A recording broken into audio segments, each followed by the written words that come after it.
Let's call the meeting to order, please. Item 2, stand for Pledge of Allegiance, please. I pledge of allegiance to the flag of the United States of America and to the republic for which it stands, one nation, under God, indivisible, liberty and justice for all. Thank you. Item 3, adoption of the agenda, please. Adopts the agenda. Romano, second by Grot. Please vote.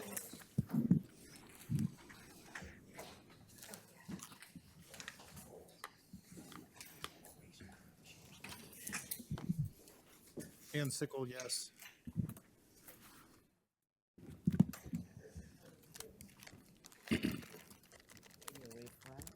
Motion passes 11-0. Item number 4A, our minutes of May 15th. Entertain a motion, please. Motion to approve. Motion by Van Sickle, supported by Grot. Please vote.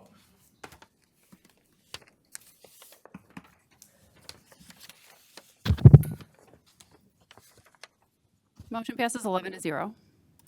Item 5, this is a public participation. This is an opportunity. Anyone from the public wishes to speak on anything on the agenda, you have 3 minutes to do so. Anyone from the public? Anyone from the public? We will close public participation.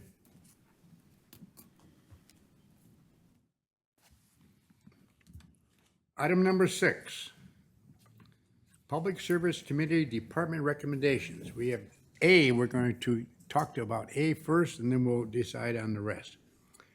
This is a contract, PF Contracting Incorporated 2025 Special Paving Marketing Project. Total county cost is $597,740 and a penny. Brian, please. Support. Good afternoon, Commissioners. Thanks. Item 6A is a contract for PK Contracting. This is for one of our annual roads programs. It's our 2025 Special Pavement Marking Project. So annually, we go through the county, different segments and sections, and replace special pavement markings on the roadway, arrows onlys, crosswalks, stop bars, and that is an annual program. So seeking approval to award the contract to PK Contracting in the amount of $597,740.01.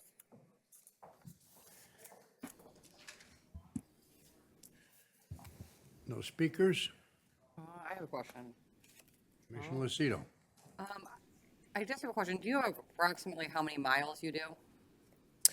We have over 1,700 miles of roadway that we have under our jurisdiction as a county. I mean, every year you do, what percentage? Oh, as far as this program, I can get you that information. I don't know as far as how many miles this represents as far as the estimate, Okay. but I can get that to you. All right, thank you. You're welcome. No other speakers? Please vote.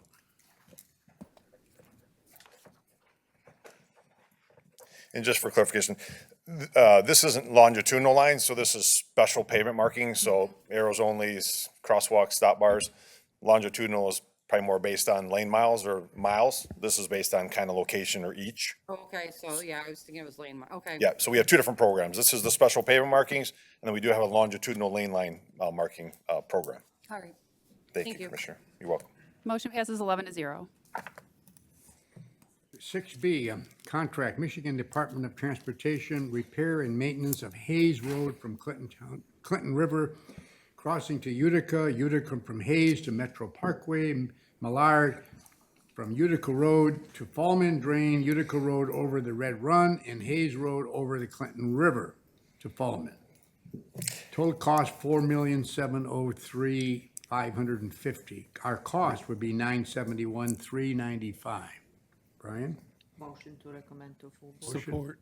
Can we make a motion to refer 6B through L to full board?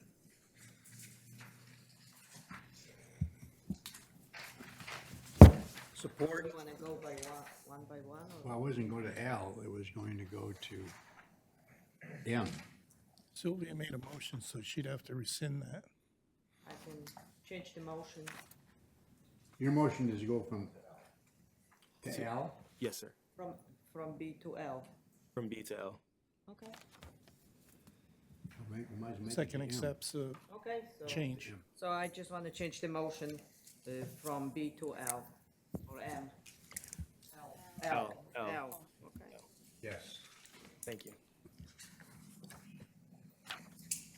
Okay, so item 6B is the MDOT contract.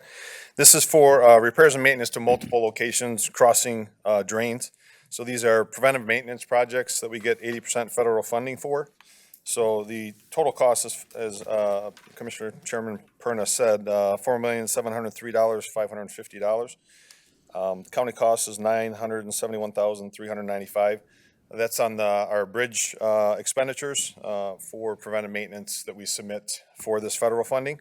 And we're usually successful on getting a few projects, preventive maintenance, and then some projects as far as bridge replacements or superstructure repairs. So this is seeking approval of the MDOT contract for item 6B. Item 6C is once again a contract with Michigan Department of Transportation for 14 Mile Road from Kelly Road to Gratiot Avenue. This is a rehabilitation project. Once again, this has 80% federal funds. The remaining 20% local match will be split between us and the city of Roseville. Item 6D, once again, is a Michigan Department of Transportation contract. This is for Romeo Plank Road from 30 Mile Road to 31 Mile Road. This is based on our rural pavement preservation program. So we do get rural federal funding, and this is on that program. We received $365,000 of federal funds. The remaining match, $393,215, will be a Department of Roads expenditure. Item 6E, again, is a contract with the Michigan Department of Transportation. This is 32 Mile Road over the High Bank Creek. This is based off of 80-20% funding, 80% federal funds, local match of 20%, which would be Department of Roads. This is for superstructure repair. It's not a replacement, but it's superstructure repair to expand the longevity of that particular bridge crossing. Item 6F.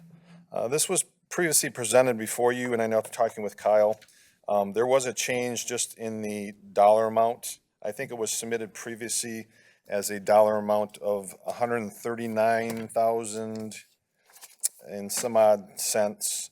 It actually should have been $140,000 on the nose. So that was the change in the revision of the submittal for the terms and conditions of this grant agreement. So seeking obviously a revised amount of $140,000 versus the $139 and change that was submitted previously. Our cost as a county is $28,000 out of that amount. Item 6G is a cost share agreement with Macomb Township for the Broughton Road extension from 23 Mile Road to 24.5 Mile Road. This is only for preliminary design engineering and preliminary right-of-way engineering costs. Does not incorporate the construction costs. This is the preliminary engineering costs only with the cost share with Macomb Township in the total amount of $843,270. And that is a local road, so that has a 60%, 40% split, 60% on the community, 40% on the Department of Roads. Item 6H, actually H through L are all of similar nature, just with different communities. This is cost share agreements regarding our limestone program for the northern 7 communities. The first being Macomb Township. They had selected, this is with Richmond Township. They're actually getting the 3 miles for our program. One community, Washington Township, declined their 3 miles for this year. So we spread that. We asked all the different other townships if they're interested in additional mileage, and there were 3 other communities that were willing to pay for or want an additional mile, Richmond Township being one of them, so they have 4 miles through this program. So the cost share agreement with them is $413,800. Our cost out of that is $372,420. Item 6I, once again, cost share agreement with Lenox Township, 3 miles of the limestone program, total cost of $310,350.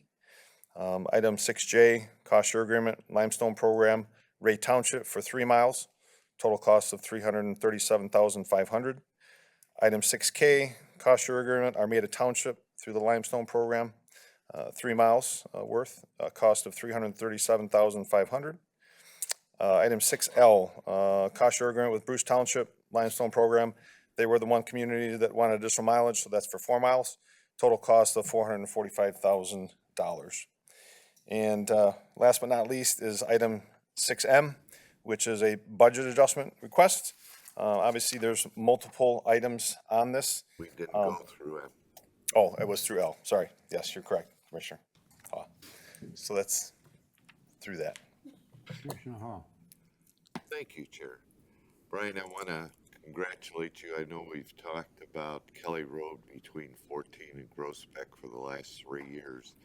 This is the first spring that it's not only paved, but it hasn't flooded at all, which was a monumental task. The question I have is, who's the rocket scientist that decided to replace the one stoplight with 16 on the corner of 14 and Utica? One stoplight was 14 and Kelly. 14 and Kelly. Yeah. Is that an MDOT call? I mean, 14 prior to the construction, there was one, now there's 16. Okay, I can look into that. 14 Mile and Kelly Just should as be, long as we're not the ones paying for it. that's our intersection, I believe, so there might have been an intersection improvement along with that project, but I can check into that Would for you? sure. Thank you. Yes, I can. That's all I have, Chair. Thank you, Commissioner. Commissioner Van Sickle. Thank you. I'd like to go back to 6C, 14 mile from Kelly Road to Gratiot Avenue. Okay, Did I hear you right that our cost share portion is 20%?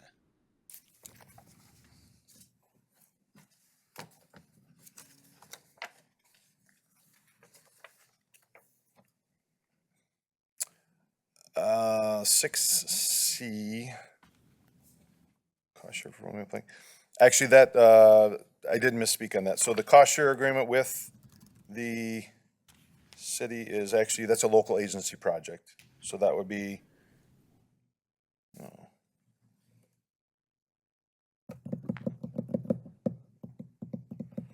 no, we did get, yes, I'm sorry. So that is 80-20. So we got federal funds in the amount of $3,080,000. And the remaining balance is split 50-50 between the community and us. Yes. Okay, so our share is actually more like 10%. It's 10%, yeah, it's 10% of the overall project, yes. So there's 80% federal funds, the remaining match is 20%, and then that's split between us and the community. Because the thing that really drew my attention to that is because our cost is less than 10% of the overall project. And you had said it was 20% share. So it's at least close to the 10%. Well, keep in mind that when I bring contracts to you, the contracts through MDOT is just the construction cost, which is always going to be lower than the overall cost of the project, which involves the preliminary engineering, the construction engineering, the right-of-way administration costs. So that cost share that we have with the communities is usually larger because all those costs are incorporated into that cost share. This contract just shows construction cost only. Okay. So that's why Thank there's you. a difference in Anyway, variation. that clears it up that we had half and half of the 20%. Yes, Thank you. you're welcome, Commissioner. Thank you, Chair. No other speakers? Please vote.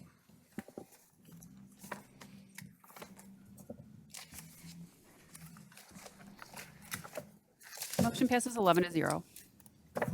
Item M, Budget Amendment, Department of Roads, multiple revenue and expenditures line item. Brian? Yes, and apologize in advance. This was one we tried to do in one line item as far as a budget adjustment with multiple, I guess, line items involved. So I can go through and explain, we are, Second. Thank you. no worries. So the overall net out of this budget adjustment is actually an increase to our general fund. But getting to that point, I'll go through the different items that we have. So there was a transfer in revenue from a account that we had set up previously. This was part of the road commission before we became a Department of Roads through the county. There was a general liability line item and fund that was supplied wet revenue every year, and it got to an amount of $5,278,963. Melissa Williams, my finance director at Road Department, had started inquiring because we have other liability insurance and other liability accounts that she questioned the ability to use this money in this separate account for actual road work. And she investigated this with county finance and with our auditors, UHY, and we can go ahead and transfer legally and within our bounds this money into revenue that we can use for road funding or bridge funding or road infrastructure. We're not necessarily closing that account or eliminating it, but we are transferring the revenue into different accounts. One, correct if I'm wrong, Melissa, but $1 million of that is actually going into another liability fund, a reserve fund for future, hopefully less or no potential incidents as far as liability is concerned. So $1 million out of that is going into that liability fund.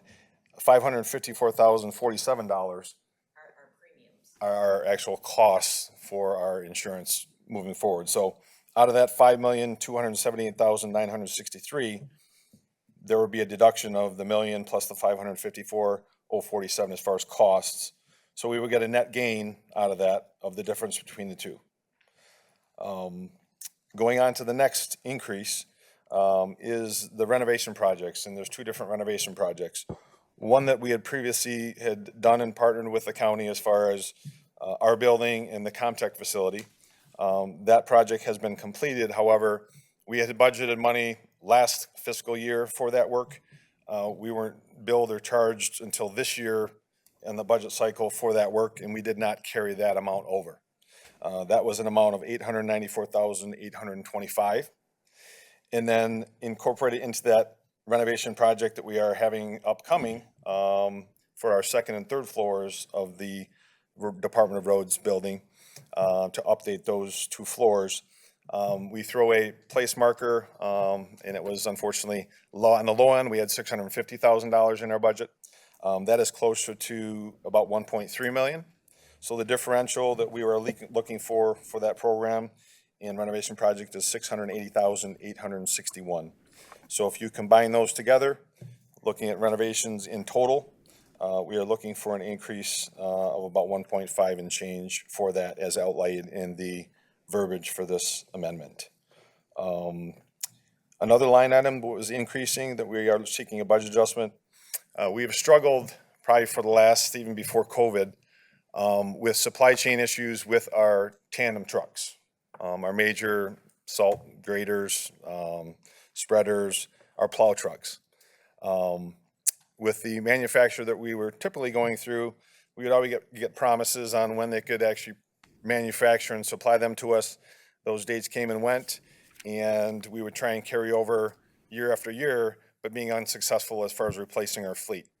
We do have a 10-year program where every 10 years we want to be able to have no trucks that we use on a regular basis, which is our tandems, be older than 10 years, because if they start getting outdated, and we had trucks that were 15, 20 years old or more, when you go to service those, you can't find the parts even readily available without going to other external sources and trying to track and hunt those down, which are more of a cost and a hassle as far as getting that truck back out on the road to do what it's intended to do, which is fix and maintain the roadways. So we switched vendors. We went to a Western Star.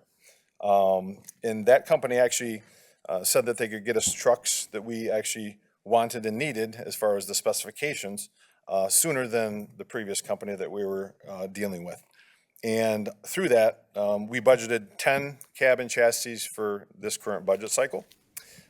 We are actually able to get, and we had a need for 30, but they're able to actually get us all 30 by the end of this year. So we had 10 cab and chassis programmed. We have an additional 20 cab and chassis that we're seeking approval to purchase and get in place for this budget fiscal cycle. And that amount is $3,974,270 to account for the 20 cab and chassis. Now those still need upfittings, and we did budget for the 10 that we're getting in this year for upfittings. That puts the back end of the truck on, basically. All the box and the spreaders and the lighted arrows and stuff like that. So that's the upfitting cost, which is separate. So that upfitting of the additional 20 most likely won't take place until after this year.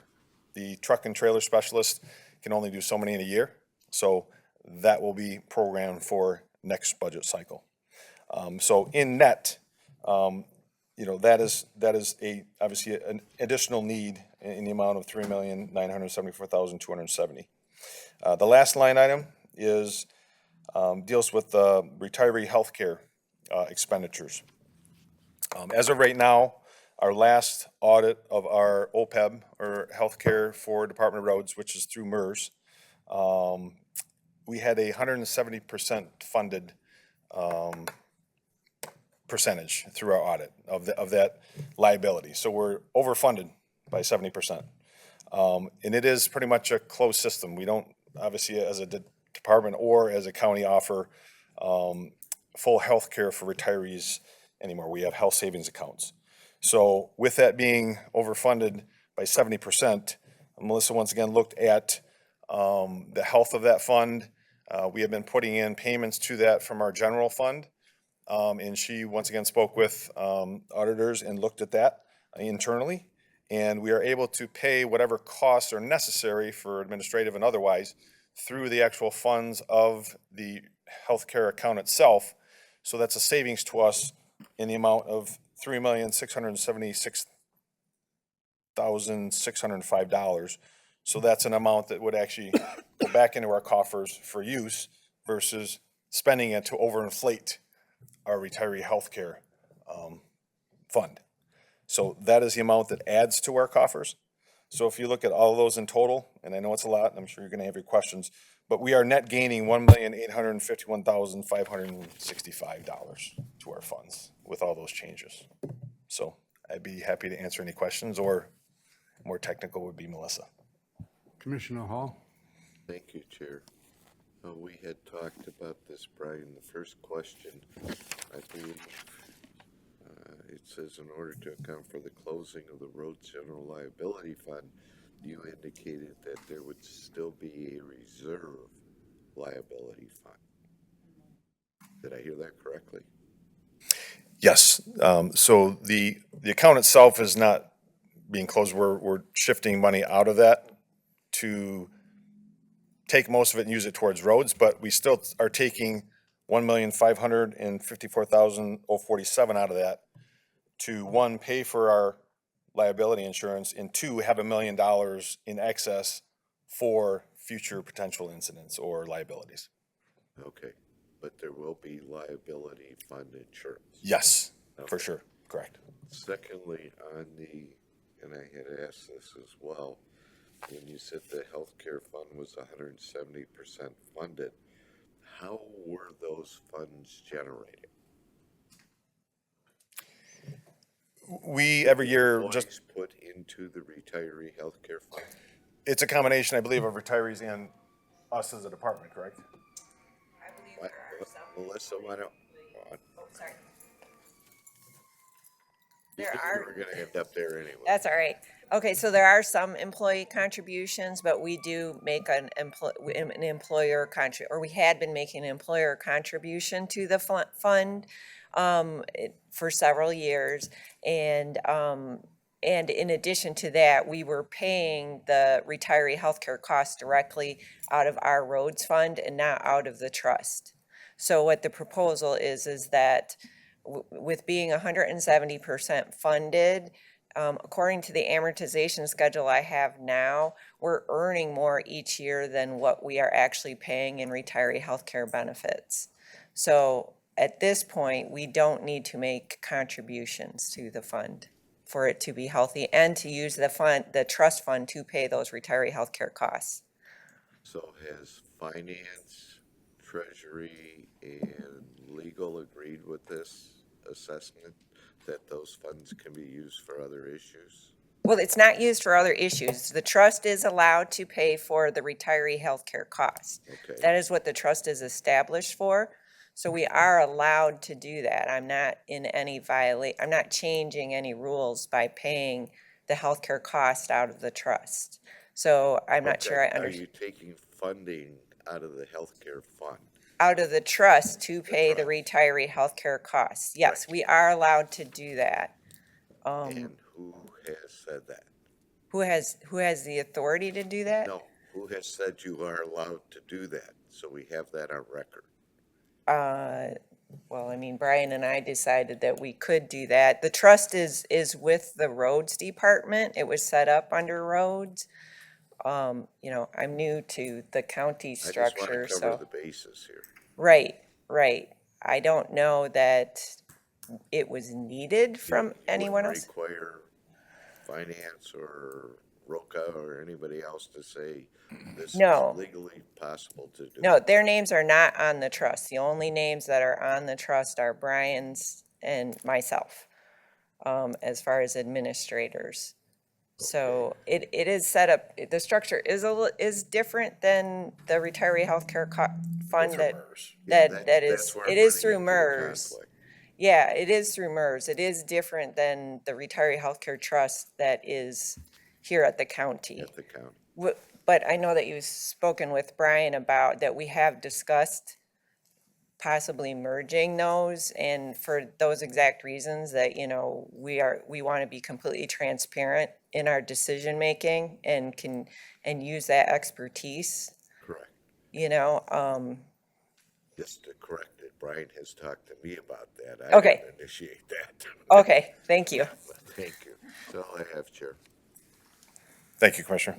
Commissioner Van Sickle? Excuse me, Commissioner Lucido. Thank you, Chair.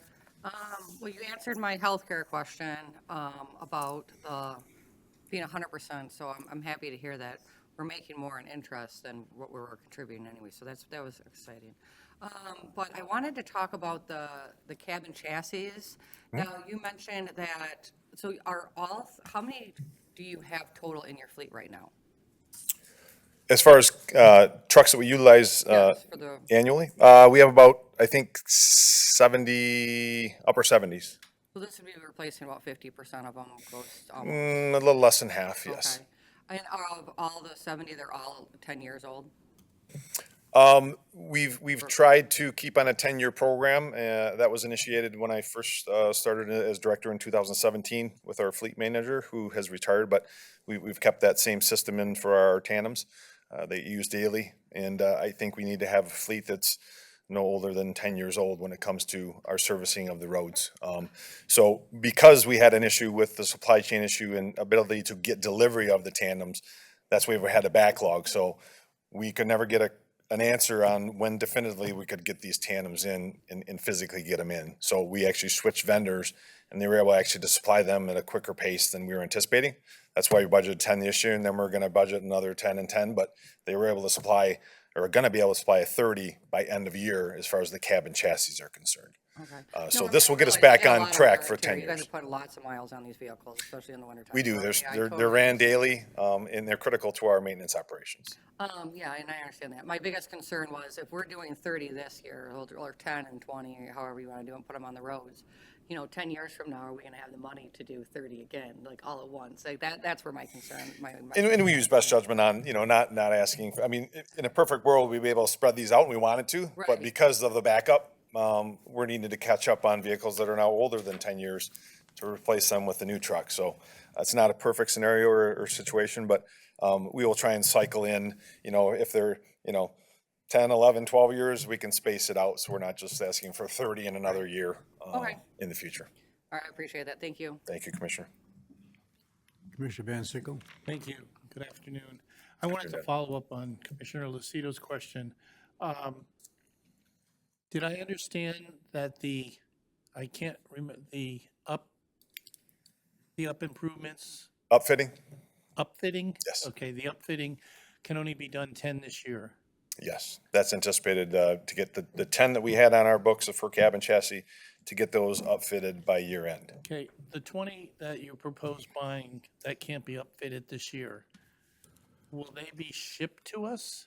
Yes, we currently have, I believe, 7 to 10, and they're at off of Hall Road at the F&O facility, the parking area out there. So we have enough room to house these vehicles? Yes, If we can't upfit them until next year, why not buy them next year? because we're not assured of being available next year. We've had From a, the manufacturer? correct, yes. We've traditionally been put on wait lists, so all communities, not only ours, Oakland, Wayne, others have been put on wait lists, so you can only put on order so many, but we haven't even been successful with the other vendor of getting any in over the last 3 or 4 years. So it's been a challenge as far as putting them on order and then actually getting them. So if we don't order them now and be able to get them in, they can't assure us that they can supply them next year or the year after. That's how volatile this has been and how much of a challenge it's been to get trucks in hand and get them delivered. They It's been, wouldn't be able to supply them next year because they're going out of business or? no, not going out of business, but I mean, there's been an issue with supply of tandem trucks, of larger size trucks that we need. Okay. Just in general. And this supplier was able to guarantee and provide the trucks that we needed now. Now, I assume the old trucks and the new trucks are sort of unique designs? They have certain design elements, whether it be engine or chassis or suspension or whatever, that are specific to our needs as a road department. They're configured in a way that we can attach stuff to the front and the back and put beds on them and bump beds and stuff, yes. Now, you're surplusing old trucks then, as you get these new trucks in? Yes, Or we're you replacing, keep- we're selling them at auction and replacing them with new, Okay, yes. do you sell the old trucks with all the upfitting on them? Or do you take off the arrows and the salt spreaders and things like that to put on new trucks? If they're usable and in good condition, then we would keep them, otherwise we would sell them at auction, yes. Okay, and the old trucks go out to what auction? Our county auction. Our county auction, right, okay. And one last question, about the old fund that you said you are taking money out of. And it wasn't clear to me, you did say you're not closing it. Does that imply that there's still a balance in it? No, there will be no balance in it. There is no balance. So it's down to zero, Yes. but you're just gonna leave the account open?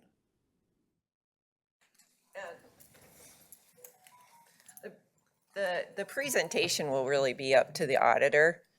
For the 2025 financial statement, you will see the activity of the funds being moved from the general liability internal service fund into the roads fund. But then after that, it's really up to them what the presentation needs to be. As far as the closing of the fund, when I spoke with general counsel, they said I did not need approval from the board for closing it. I only needed the approval of the budget amendment. Right. So the presentation really is up to the auditor, whether they'll leave it out there as a zero balance. It's not needed. We do it, as Brian explained, we are required by audit to have to analyze the reserve for the general liability each year. And I'm always going to leave at least $1 million in it, but for the last 2 years, our reserve has been zero. So, so I've spoken with general counsel and the auditors on that topic. Does that make sense? Sort of I think I understand, but I don't do accountant speak. Oh, sorry. Is presentation the line items you write things down on? Yes, Okay, yes, then I do understand. yes. Thank you so much. Oh, sure. Commissioner Sabatini? Thank you, Chair. So I got a few questions, kind of some follow-up here. So I'm trying to understand why or why not we are not eliminating the liability fund. Melissa, I understand exactly what you're saying. We have a general liability fund that we have for the county, which I thought this would have been done back when we flipped to the new form of government. Your liability should have been really kind of removed at that point and then moved into the counties. So good catch by you. But I'm just trying to understand, is there some type of need or requirement through a law or anything like that, that we must have a separate liability fund for the Department of Roads? I guess first and, well, Oh, do you mind? I'm sorry. ahead, I'm yeah. sorry, Brian. So I have worked at a couple of the road commissions, and we did not have an internal service fund. Normally, an internal service fund is a fund that services multiple funds. We're one fund. So usually we're allowed to have that within our own fund because it's only servicing us. It's really not an internal service fund. We couldn't find any documentation going back as far as we could with our records to see where the fund was actually set up. So I went on this quest between the help of general counsel and the help of UHY to see if, same question, is there any possible reason that we would need this fund? And what they came up with, I imagine that over the years, the audit requirements and the generally accepted accounting principles of the requirements of how we analyze and present/report the reserve for the liability has evolved, which we have met those requirements. And that's where I've said, legally, I only have to report the reserve based on our open cases. And in our case, it's been 0, but I'm proposing $1 million to keep as a savings account within our roads fund as opposed to the general liability fund. And that's kind of my question, because technically, is it necessary for you to do that? Because the county already has a liability fund. If there's an issue related to this and there's suit, they're going to sue the county. You're a department of the county. With insurance, right? We're not- Yeah, we do have our own separate general liability insurance. You do. Yes, we do. As a department, we're, So that's your premium that you're paying, the $554,000 on an annual basis. What's the policy on that? It's $1 million.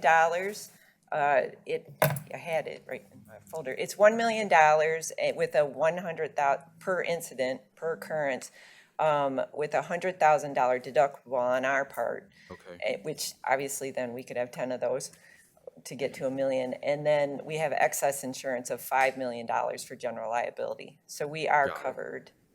So you've got 10 times the actual premium in case you had 10. in reserve. In claims. reserve, yes. Okay, that makes sense. Correct. Next question.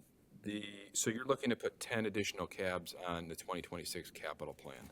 Is that correct? On top of the 20 that are here, another 10 for future purchase? No, as far as this budget adjustment, we're looking at 20 cabin chassis. And And that's all you that's need? it right now. Yep. Okay. We already had 10 previously with the outfittings as part of our current budget. So we're asking for the 20 cabin chassis. Next question, retiree healthcare. So totally agree, you're overfunded. Great job, by the way. Yeah, it's a team effort. To follow up with Commissioner Hall in regards to kind of getting clarity on this, does MERS have counsel, or is there any type of documentation that you've gotten from counsel, either our corp counsel or their counsel, or anything in relation to you're allowed to physically do this? They have not sent me anything. Okay. I did contact them when I was interested in doing it, in taking the money out of the fund. But just to clarify, in my experience, normally when we're building up our retiree healthcare trust fund, we will normally pay our retiree healthcare out of our own general fund. And in the meantime, we're contributing to that fund.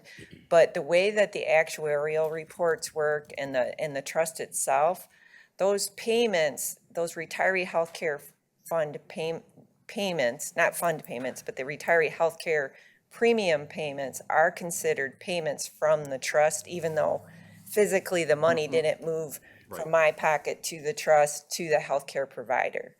So the fact that I'm taking it from the trust, it's not something that needs to be started. Normally, if you have a trustee board, which, in our case, we really don't. Brian and I are the administrators of the fund. Absolutely. I've been a plan administrator, and I would absolutely be that would be something that would be run through the trustee board to say, hey, do you feel like we're in a healthy enough position to begin doing this? And that would be something we would agree upon as a group. But in our situation, we don't have that. It's not something that legally we had to do. I did a lot of inquiring. Like I said, according to the amortization schedule that I have from the GASB 7475, which is an annual actuarial report we get at audit time, it states that at the assumptions we have currently, our interest is more than covering our retiree healthcare expense, like for the rest of the plan. At the calculations it's doing now, we'll never have to put money into it. Now, that could change as Brian and I work with, with the experts to see, do we need to change our investment policy? Will that assumed rate of return go down? It's at 6.75% currently. If we lower that as the fund becomes older and we put that money into more secure investments, that may go down, and we might, at some point, we may have to do a contribution, but at this point, we do not. So to spend that out of our road fund when we could put that money on the roads, it seems like the prudent thing to do would be to use the trust. Okay. Last question. So this is gonna net about 1.8 million for Yes. funding for fixing roads. Yes. Great. Thank you, Chair. Thank you. Thank you, Chairman. Commissioner Zenner? Thank you, Chair. Brian, I'm glad you were able to get those trucks. We have other professionals coming here before us. They got a whole bunch of vehicles for different needs. The Sheriff's Department, because they were concerned about the tariffs. All that kind of thinking is exactly what we need. And yeah, I assume whatever price you paid, it doesn't matter, because when that weather comes, we need those roads cleared, and we need them. And if you can find, look, the last few years, it's been hard to find trucks and cars and everything. So thank you very much. I appreciate it for our citizens, and we all do. I know we all do. Thank you very much. Thank you, Commissioner. Being no other speakers, please vote.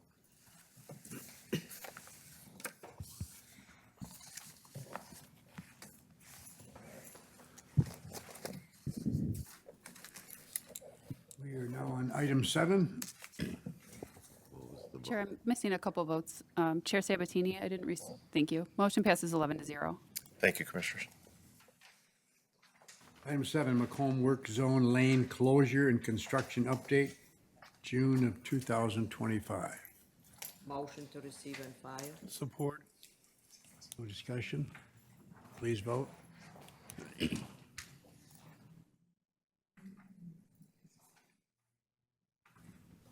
Commissioner Lucido, yes. Commissioner Zenner, did you receive a vote? The system's No, not I capturing didn't. it. Sorry. Yeah. That's okay. Thank you. Motion passes 11-0.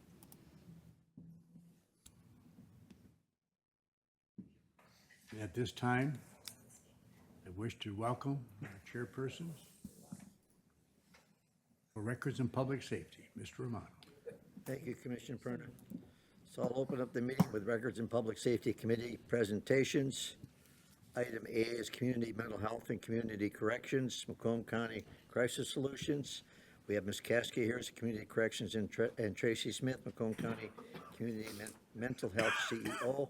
I need a motion to receive and file. Move, Zinner. I have a motion by Commissioner Zinner and supported by Commissioner Bueno. Okay. Okay, guys, you're up. Great. Thank you for having us.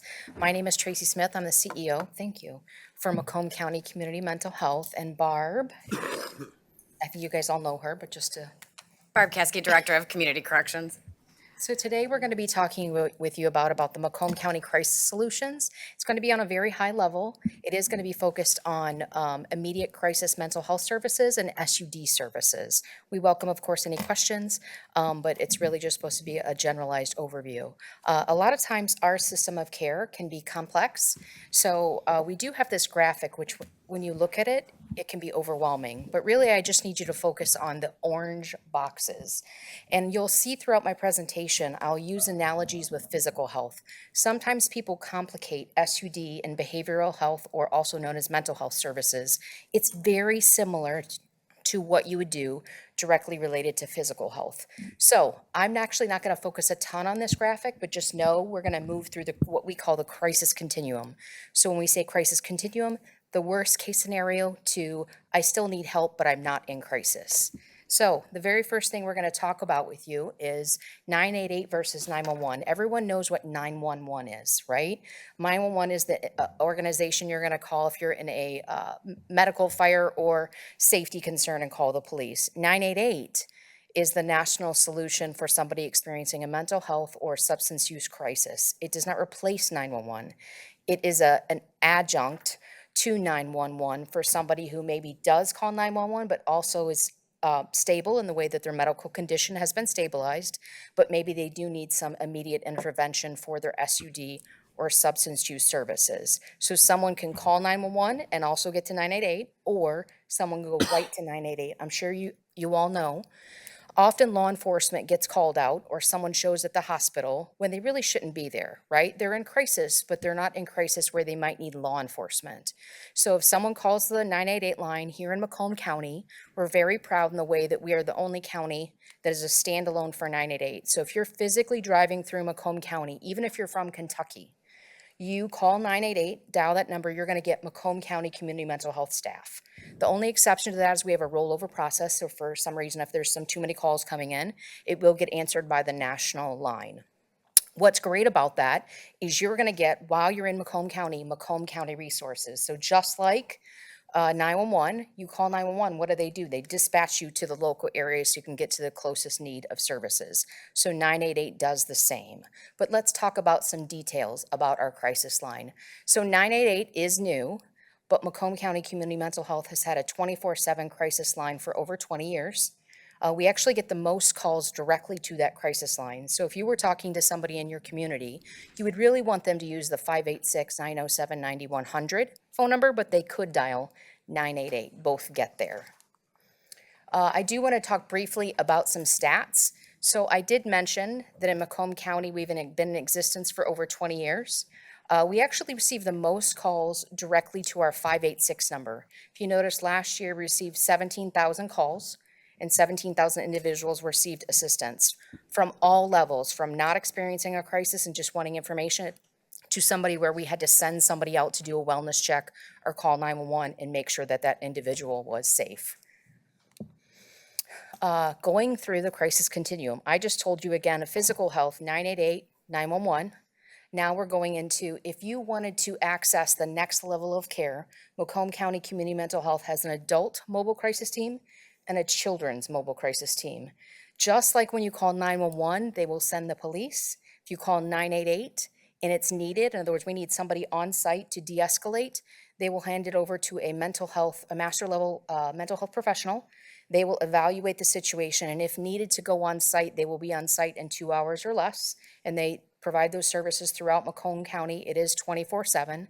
The adult mobile crisis service is new, as in we just went 24/7 at the end of April. Just to give you some generalized stats, I think in that short period of time, we've served, I want to say it's 21 individuals for adults. Children, I think we have served 40 in that same period of time.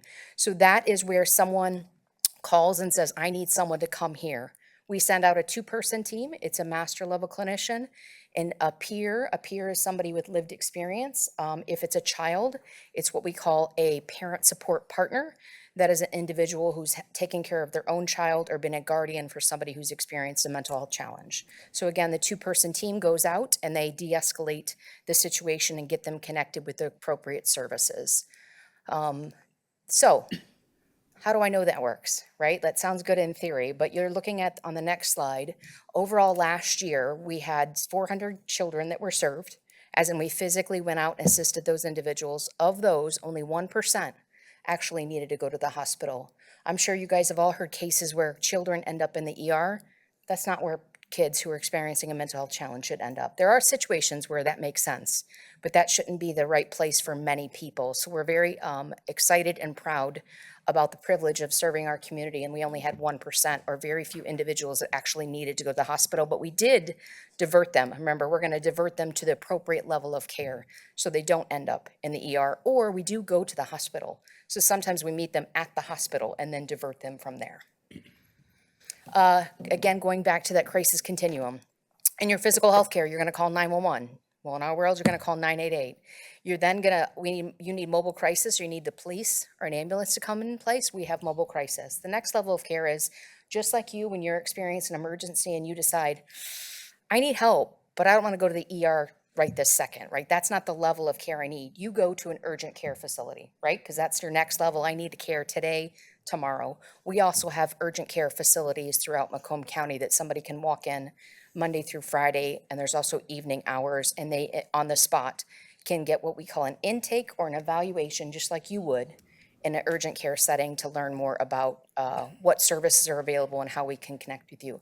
What we also like about our urgent care is we do have a on-call, as in constantly available psychiatrist. So if someone is in immediate need of medication or some services, just like you would for urgent care, they do have the ability to access those services. We also are opening an SUD engagement center that we're very excited about. It's in Sterling Heights. The SUD engagement center is similar to urgent care in the way that it's just going to specialize in SUD. Any individual can go there. We prefer if they call ahead of time because we don't want to get somebody who really should be going to the hospital versus this particular center. It is open 24/7 and it does have available services. The way that I would look at this is it's a place for an alternative to someone to go instead of maybe law enforcement would traditionally take them to the hospital or they would take them to jail. Well, if maybe those two places aren't the right place, this is another option for the appropriate population. Sometimes it's only going to be planting a seed. And what I mean by that is someone might show and all we are is telling them about the services and they might sober up and then they might decide to leave. But there's going to be, and then come back at a later date to reservices. But if someone's interested in help that day, they will stay with us until we get them to the appropriate level of care at the SUD Engagement Center. We do, in the slide, we did provide just a quick overview of our SUD services. SUD services are just like physical health services. It's high intensity level, which means residential, right? I'm in a home and someone's taking care of me, detoxing, and someone's making sure that I'm safe, all the way to outpatient, which is I'm receiving therapy and or medication so I can get some additional assistance to sustain my recovery. We do have health homes. It's actually not a home. It's just a concept. So at the beginning of this, I talked to you about physical health. I'm sure you all know that mental health, physical health, and SUD all are intertwined. So the concept is we don't just assist somebody experiencing a substance use challenge. We help them conquer any type of life experiences, including their physical health, including taking psychosocial elements of their health and tracking them and their performance to help them succeed. I won't spend a lot of time on this, but if you haven't checked it out, if you're not familiar with assisted outpatient treatment or AOT orders, it is another avenue that we've been working with the community on for somebody who maybe needs a little bit more hand-holding. It's with the probate court. It is not a criminal related offense, but it is a way for us to help some individuals comply with treatment who might need to participate in whether it be medication or therapy or whatever is occurring. We also do, free for our community, the mental health first aid training. If you have not attended, Antoinette can attest the great impact it does for our community. This particular one I'm talking about is a one-day training. Anyone can go in our community and we'll teach the basics of what we would call mental health first aid. The concept would be you go to CPR to learn what actions to take. This particular class will teach you if someone's experiencing a substance use or mental health challenge, what are the signs and symptoms to recognize, what actions you should take, and what should you do next. And now that I've spoken a lot, I'm going to hand it off to my partner. Thank you. To pick up on that, similar to mental health first aid, but more specific to law enforcement, I know I've talked about it with you before, is the crisis intervention training. CIT has held 4 trainings since October of 2024. This program is fully funded by opioid settlement funds and free for all first responders in Macomb County. It bridges the gap between law enforcement and behavioral health, brings resources to law enforcement, and help de-escalate individuals who are in mental health or a substance use crisis. We currently have participation from 11 different departments in our CIT program in Macomb. Both CMH and Community Corrections are assessing and making recommendations for alternative services for individuals who are incarcerated at the Macomb County Jail for various behavioral health programs in the community. Jail admissions data combined with CMH data alerts us if there's a prior CMH consumer booked into the jail, which helps us to identify those individuals that we need to see. We're looking to improve and expand on that exchange of data with the Central Intake and Assessment Center so that we can expedite referrals and possible diversion candidates to jail programs, specialty courts, and other providers. CMH staff are located within the Community Corrections Staff Office. Those staff collaborate with Community Corrections to collaborate, determine which avenue is best for that particular individual, and to avoid duplicative efforts when planning for diversion or reentry services. There's currently 4 CMH staff. There are 3 therapists and 1 case manager with plans to expand to 6. These, alongside the 8 pretrial staff and 11 community corrections clinical staff, work together, and we're currently working on how to create some efficiencies to identify individual needs of inmates that come into the jail quickly get that information to the court, and further integrate CMH into the Central Intake and Assessment Center to improve the process with the individuals that we know will be receiving their services once they're released into the community. Pretrial services, again, I know you're familiar with, is that first step in the process after someone's been booked into the jail to complete that assessment. We're currently in discussions with IT on how we take that information that we get at the pretrial level and make that more valuable and get that out to other jail programs and departments if those individuals are in need of those additional resources and services. Excuse me. Additional collaborations include the CMH Pocket Guide that provides information on commonly needed services and resources for law enforcement, prescription lockboxes, Narcan and prescription disposal bags, as well as Carter kits for law enforcement. For individuals in crisis with autism, the Carter's kits provide tools to de-escalate and keeps individuals calm when interacting with first responders. Spark is another program that's available within the jail for diversion, specifically for individuals with intellectual and developmental disabilities. This program has been in the jail for the last couple of years and provides services for that population that we've been unable to in the past really find services and placement for. Spark navigators have extensive knowledge of the resources available and help transition those in the jail into the community with these services. They provide assistance with things like guardianship, housing, treatment programming, and developing support systems. They also work to reduce future encounters with law enforcement when possible. And now specifically about the opioid settlement funded programs. The first programs are jail-based recovery coaches who are required to have a minimum of 4 years in recovery, which is about twice what's typically required of other programs in the community, ensuring that staff that come in to the jail itself have an established recovery to help individuals on their own recovery journey as they are in the jail and then leaving and transitioning into the community. This particular program, we've had 451 participants in 2 years. The medication-assisted treatment program is provided through Sacred Heart, provides medication, treatment, and MAT-specific peers, and we have had 384 individuals in the last 18 months in that particular program. Jail-based behavioral health using MRT curriculum, focusing on better decision-making, leading to more appropriate behavior when released, has had several published outcome studies that show significantly lower recidivism rates in the community. And we've had 79 participants in the last 18 months with that program. We have also had transitional housing services to provide support and continuing programming as they leave the jail or residential treatment. In the last 18 months, we've had 76 individuals who've been placed in transitional housing services who would have otherwise been homeless or residing in a high-risk environment. And additional GAP services that allow us to provide for treatment services for individuals who were ineligible under traditional avenues. Again, we already talked about crisis intervention training. We also recently purchased drug deactivation bags for the medical examiner's office, who often find medication on site. These bags allow for the medication to be disposed of properly so no one else in the house has access to narcotics or other medications that are not theirs. Strengthening Families program provides support for caregivers and children who have been affected by a loved one's substance use or incarceration. The state of Michigan recently released a report indicating in the state, 17,000 kids 17 years or younger, you're shaking your head, so you must have seen that, have lost a parent or parents to drug poisoning, including overdose, between 2000 and 2022.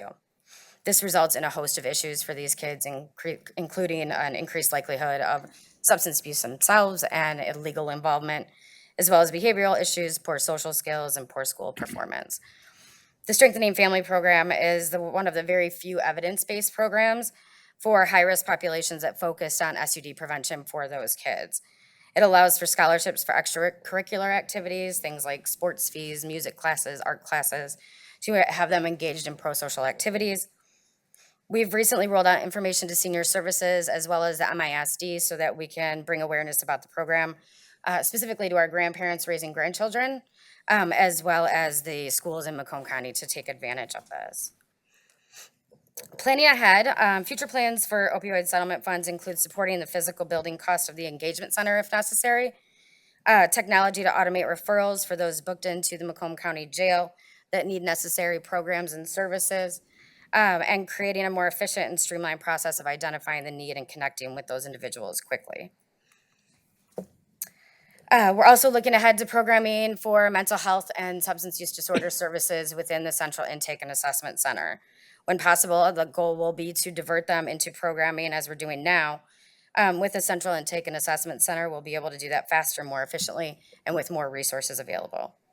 We're currently working with the Sheriff's Office, Community Mental Health, and the Executive's Office to identify what programming, behavioral health services to implement at the new facility, and how greater involvement from CMH and the Opioid Settlement Fund will be best used to accomplish that.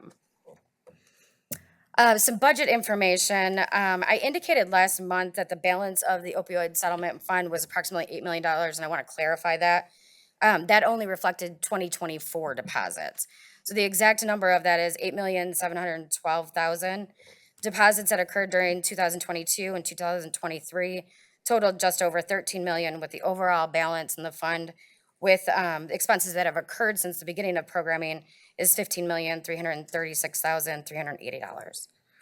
The current annual budget, we're just over $2.5 million with current spending about 22% at the first quarter, so we're looking at being spent out about 90% at year end. As you can see, the bulk of the deposits will be significantly less in 2025 and moving forward. Current programs are sustainable for the foreseeable future, and we're hopeful that Medicaid waivers and some other opportunities may cover the cost of some of the services that we're providing, like MAT services in the jail, assessment and reentry programming, as well as some of the programming that might be implemented in the Central Intake and Assessment Center. We look forward to continued partnership with community mental health in all areas of the criminal justice system, and we are available to take any questions that you may have. Thank you. Very, very, very thorough report. We have some questions from some commissioners. If you'd both like to step up, whoever wants to answer them, please. Let's start off with Commissioner Harold Hall, please. Thank you, Chair. Barb, Tracy, that was a great presentation. I didn't even realize that 988 until I saw it there. I do have one question. I think, Barbara, it was during your portion. Sure. You had a current staffing at 4 expanding to 6. That's actually for CMH staff within our department. Okay, is that in the 2025 budget or proposed budget? Yeah, it's in the CMH budget, except for I believe one of those is currently under the opioid, correct? One is currently being funded and was in last year, and it will continue to be next year, but the majority of those are in the CMH budget. Okay, so that, are we using opiate funding? or- Yes. Oh, we are? Yes. Okay, so it's not coming out of, the request is not coming out of the general fund? No. Thank you. That's all I have, Chair. Thank you, Commissioner. I have Commissioner Van Sickle, please. Thank you. Good afternoon. Maybe I should know this, but who's allocating the expenditures out of the opioid fund? In terms of who's making decisions on the planning for? Yeah, who's making decisions on what money's spent where? Sure. It's a group that involves myself, Andy McKinnon from the Executive's Office. I'm sorry, would you speak up to the Oh, microphone, sorry, please? got too far away from it. Thank you. Myself, Andy McKinnon from the Executive's Office, Tracy Smith. We also have the Health Department is involved in that, as well as the Sheriff's Department. So it's a group that we bring any funding ideas to, and we all make a decision together. Are any of those going out as contracts? Yes. Yes, and those come in front of the board when we do have those. Okay, good. Yes. Thank you. Thank you, Chair. Thank you, Commissioner. I have Commissioner Howard, please. I wrote down like 15 questions, so I'll try to skip most of them.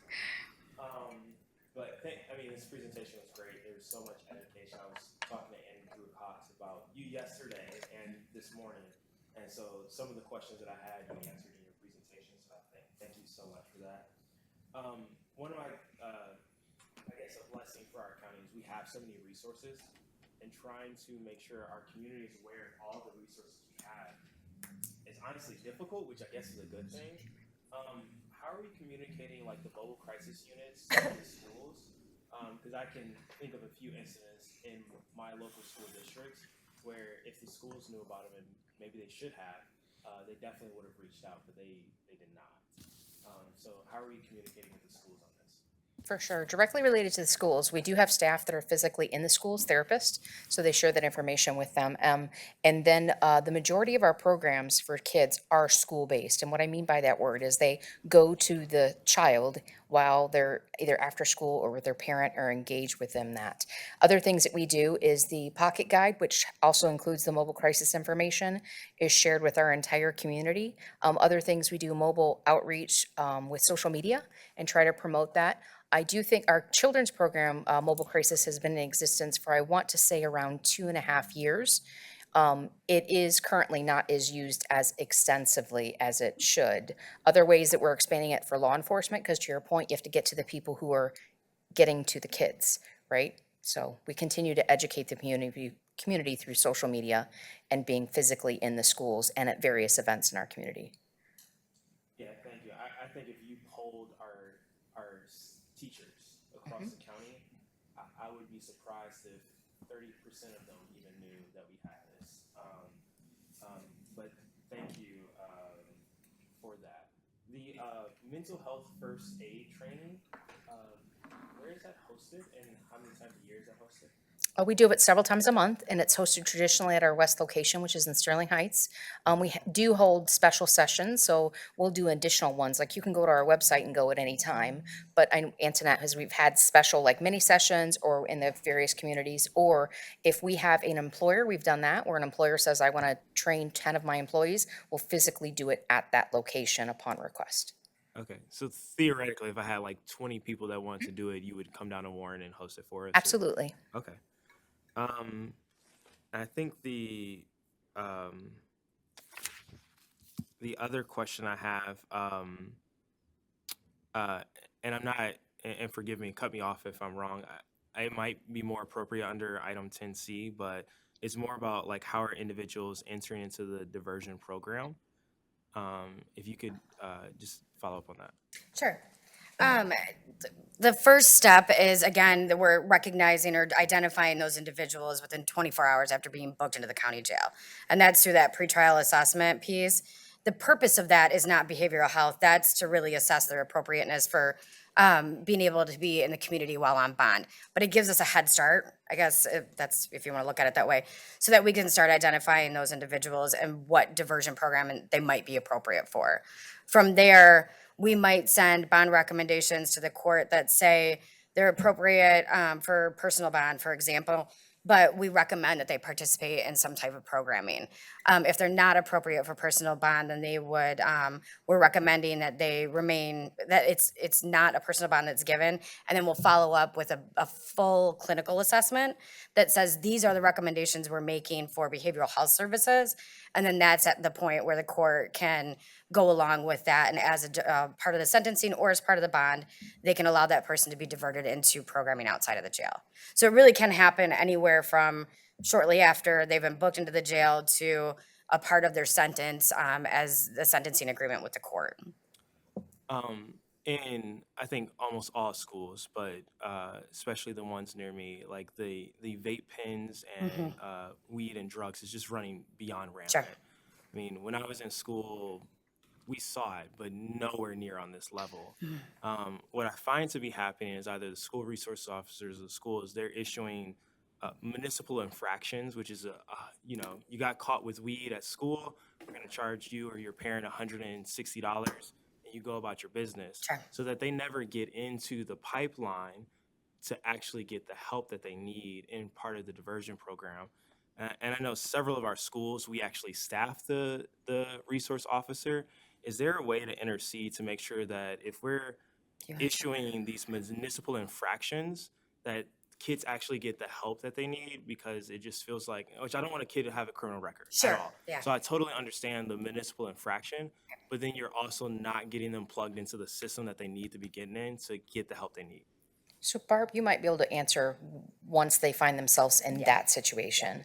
Macomb County Community Mental Health does a ton of work related to prevention. So we actually have a curriculum along with Macomb Family Services that goes into the schools. There's a curriculum that starts in elementary school, then it gets reinforced in middle school, and then it gets reinforced in high school, and it's had some good success. If helpful, I'm happy to share the more details of that particular program with you. But again, that's more prevention and maybe not necessarily addressing your, now that I have this infraction, how can I get assistance? I think it's an interesting population though, that because we have that programming for those folks, it's really prevention. We have our programming for once you get to the big leagues, but you're talking about that sort of middle piece. Right. That would be interesting to have a further conversation about. Okay, awesome. Yeah. We can talk about it later. I'll save the other 10 questions. Commissioner. Thank you. Commissioner Wallace, please. Thank you, and thank you for saving those 10 questions. Wonderful presentation. I think you ladies did a great job in educating us so that we can educate our community. I think starting with Barb, the idea of, assisting those in jail and then having a way to help them transition out of jail is such a huge key, because it's one thing to be in one place getting the assistance and then you're out in the world and you don't know what to do, who to turn to. So I think that's great. We're using the opioid funds in such a dynamic way. I love to brag about everything you're doing because other counties or others just aren't doing that. So great job. And I love the idea of the group that you can discuss all different needs and try not to miss an area. As far as mental health, I think you guys are awesome. The idea of bringing a community together and educating them on what's going on as far as mental health. The training doesn't necessarily, don't think you're going to go in and then you're going to be this therapist, because you're not. Don't do that. But it does give you insight of what's going on around you and a way for you to help. And as far as the schools, a lot of the knowledge and availability to the schools goes to the superintendents, and it stops there. They don't educate the teachers, the principals, anyone else. It just sits there with them. So if any of you do have a relationship with a school, spread that knowledge, get some of the books and give them out, be that resource, because sometimes people will say that's not in their job description and leave it there. So again, thank you so much for everything. And I did do a training in my community and it went great. So I suggest if you guys want to do something, to do that as well. Thank you. Thank you, Commissioner. Ms. Smith, Ms. Caskey, great presentation. I see no other speakers. I have a motion by Commissioner Zinner, a support by Commissioner Hoyno. Please vote.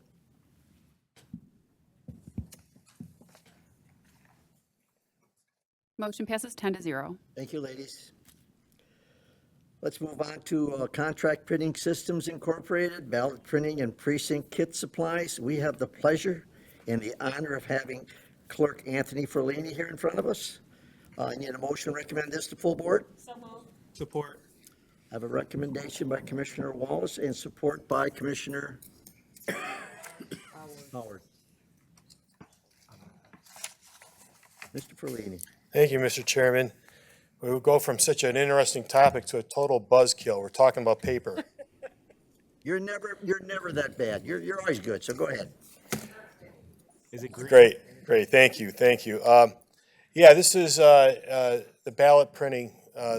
We went out for bid. The last time it was out for bid was 2019.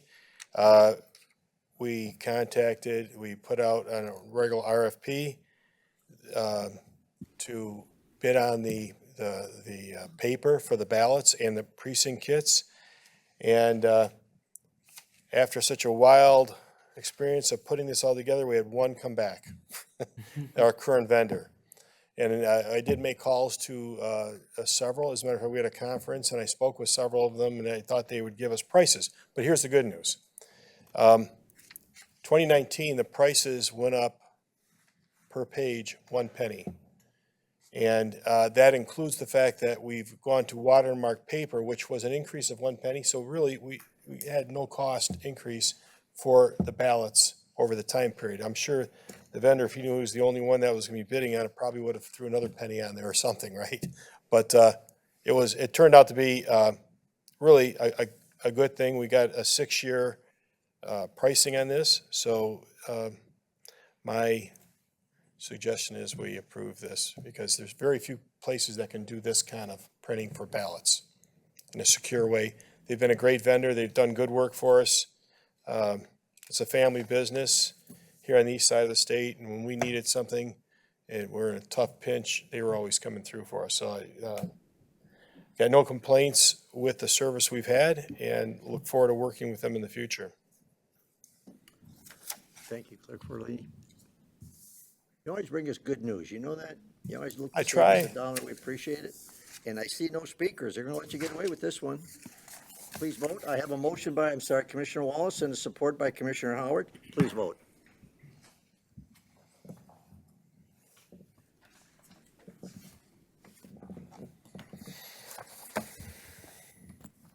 Commissioner Bueno, the system isn't capturing your vote. If you want a voice vote? Yes. Thank you. Motion passes 10-0. Thank you. Thank you. Thank you. Mr. Ferlini, appreciate it. Yeah. Item B is an agreement with the City of Warren for ATOS 911 call handling project, $210,384 with an annual cost of $205,460. And I need a motion to recommend this to full board. I have a motion by Commissioner Wallace and a support by Commissioner Lucido. Is there any, we have somebody here to speak on it, and I don't have a name and I apologize. That's okay. Good afternoon. I'm Elizabeth Vegas, the Operations Manager for the Sheriff's Department Ms. Dispatch Vegas, go Center. ahead. Here today to request approval of a cost-sharing agreement between the City of Warren and the Macomb County Sheriff's Office for the one-time and annual costs associated with our new 911 call handling solution. The Atos call handling solutions approved by the board in 2024 includes both physical equipment and cloud technology to replace our current systems at 3 of Macomb County's 9 PSAPs, Sheriff's Office, Warren, and Shelby Township. As we proceed with the implementation and project schedule, cost-sharing agreements must be executed to formalize contributions from participating communities involved in the project. So under this agreement, Warren's contribution will include a one-time non-recurring cost of $210,384 and an annual recurring cost of $205,460, amounting to a total contribution of $1,032,244. The county will handle vendor invoicing directly and subsequently invoice the City of Warren in the proposed agreement. Thank you. Oh, we have 9 commissioners with questions. No, I'm just kidding. Commissioner Howard. Just one. This came up with Berrien County recently, and we get emails because they're part of association. When they were working on doing similar things, they were contracting with a city, and they incorporated this particular city had a large. I can't remember. It was either Japanese or some Asian culture, and they actually incorporated language services in their 911 agreement. In the city of Warren, we have a massive population of Arabic and Bangla speakers. In our 911 services that we provide or in this agreement, is there any language access services? Yes. So right now, each PSAP has their own language line. So it's basically you would transfer the call to the language line while you're on the call, and you just speak to the interpreter, let them know whatever language you have. It's a really nice language line that we have right now. However, with Atos, it's much more robust. They can text in I think 300 different languages. Wow. Yeah. much more robust than what we have right now. Wow, So, that's awesome. yep. That's it? Thank you, Commissioner. We have no other questions. I have a motion by Commissioner Wallace, support by Commissioner Lucido. Please vote.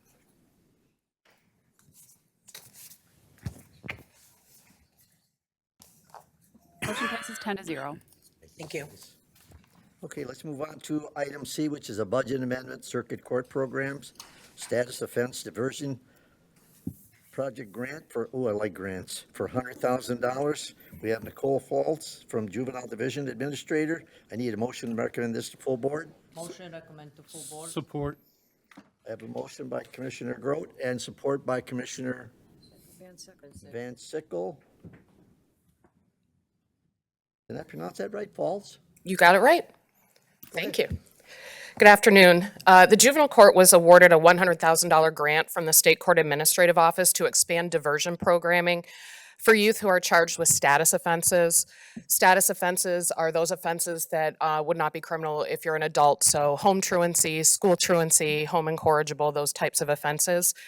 The grant will fund services through community-based agencies to reduce the need for court involvement and enhance youth involvement in community supports. And the grant period goes through September 30th of 2026.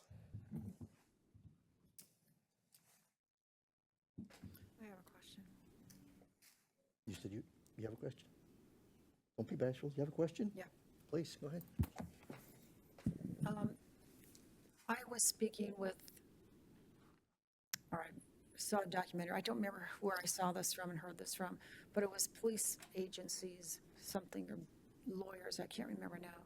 And they were talking about, in some areas, how concerned they were about having students not be in class, in high school, in schools.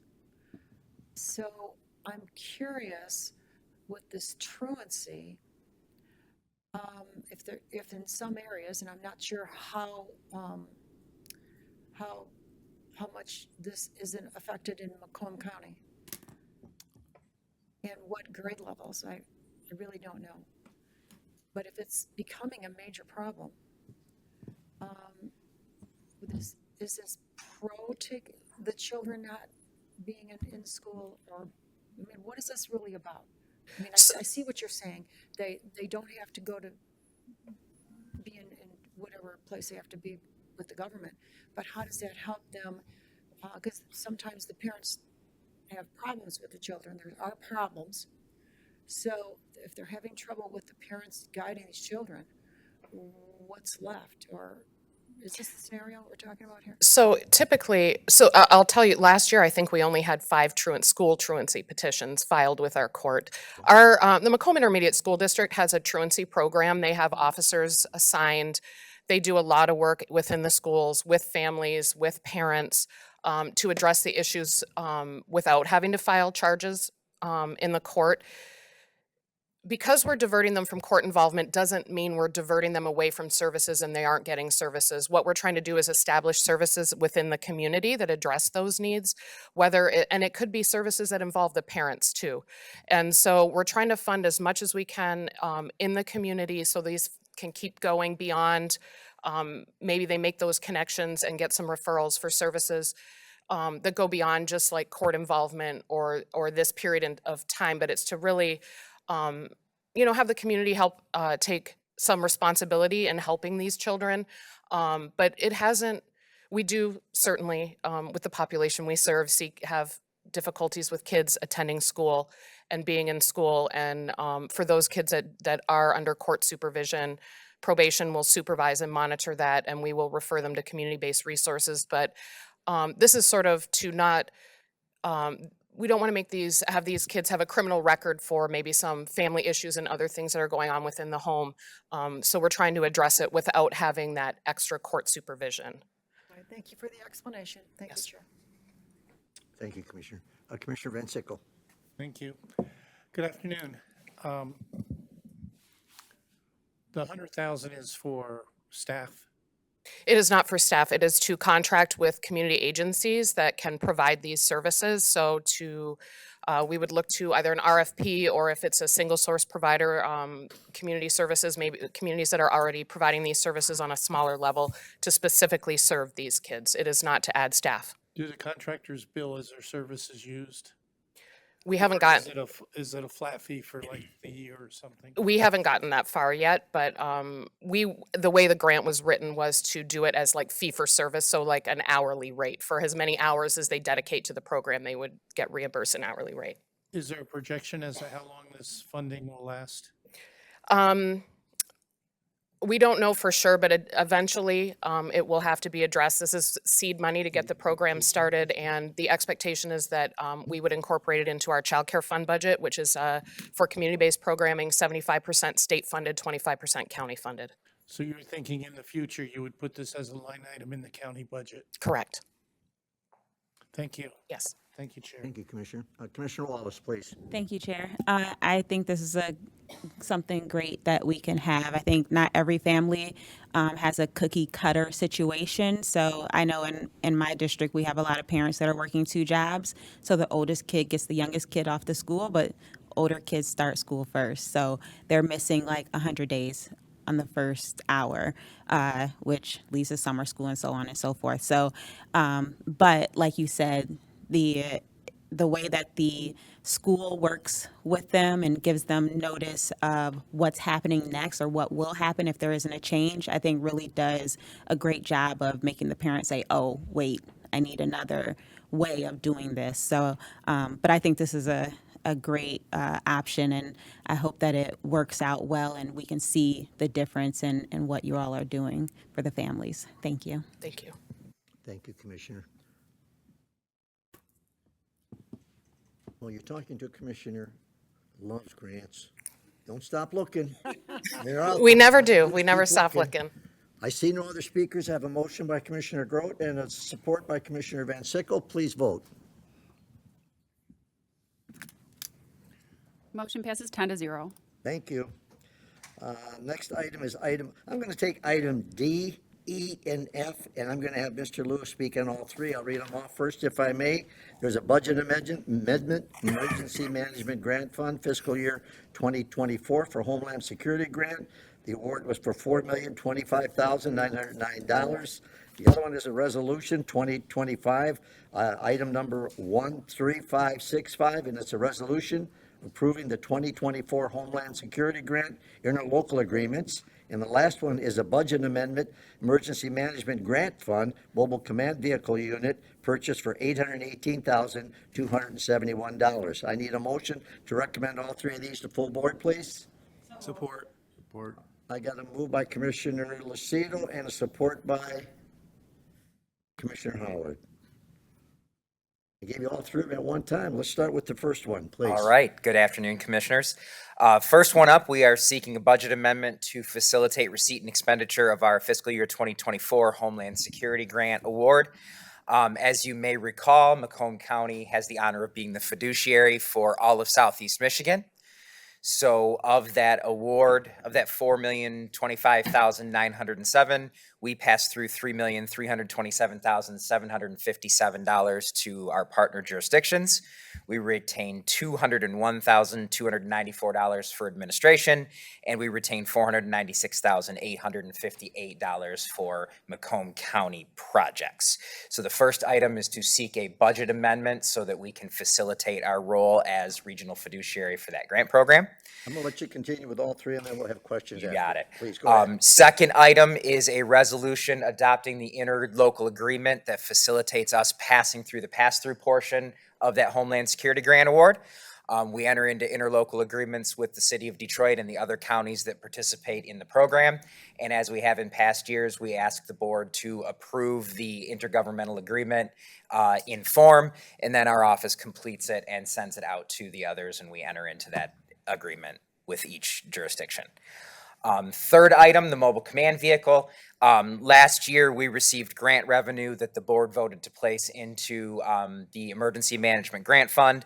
The federal payments totaled $818,271, and we are seeking an amendment to move that funding to the general fund to facilitate the purchase of a mobile command vehicle that will be shared by emergency management and the sheriff's office. Excellent.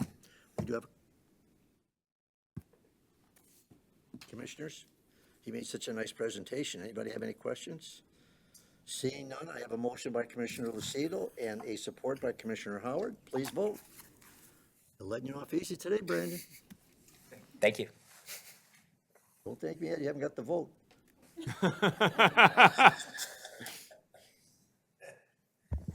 Commissioner Bueno, the system didn't receive your vote again. I'm sorry. Thank you. Motion passes 9-0. Thank you. No other commissioners can leave. We're going to have to keep a quorum here. Okay, let's go to item G. Last but not least, the pride and joy of Mr. Prosecutor's Office, Mr. Biondo. We have a memorandum of understanding with the City of Warren for the Prosecuting Attorney Enhancement Investigation and Prosecution of Domestic Violence Grant Application, which is wonderful because it's no cost to the county. We have Mr. Biondo, who is the Chief of Special Prosecutions, and I need a motion to recommend this to full board. So moved. Support. I have a motion by Commissioner Howard, supported by Commissioner Lucido. They just reversed me, I think. I think they reversed it. Okay, and we have Mr. Biondo, please. Thank you, Committee Chair Romano, and also Chair Sabatini for facilitating the addition of this agenda item for today. We are seeking board approval of an intergovernmental agreement. That's why this is before you, the Memorandum of Understanding that we also refer to as an MOU throughout some of the documents. And the purpose of this MOU is so that between Macomb County on behalf of the Prosecutor's Office and the City of Warren on behalf of the Warren PD, it's so that we have this signed MOU that we can work with Mr. David Fisher, our grant writer, to make it a part of our grant application that I specify and provided the background information as a part of this packet. Now, the grant application is due July 10th. In addition to this MOU, we're also pursuing an MOU with Turning Point, which I know you do, but maybe for the folks watching at home, it's a nonprofit that specializes in providing services to the types of victims that this grant is targeting. So big picture, we want to submit this grant application on July 10th. We need this MOU to be a part of that application per Mr. Fisher. From now until July 10th, we'll be working with Warren, City of Warren, Turning Point to finalize the grant application.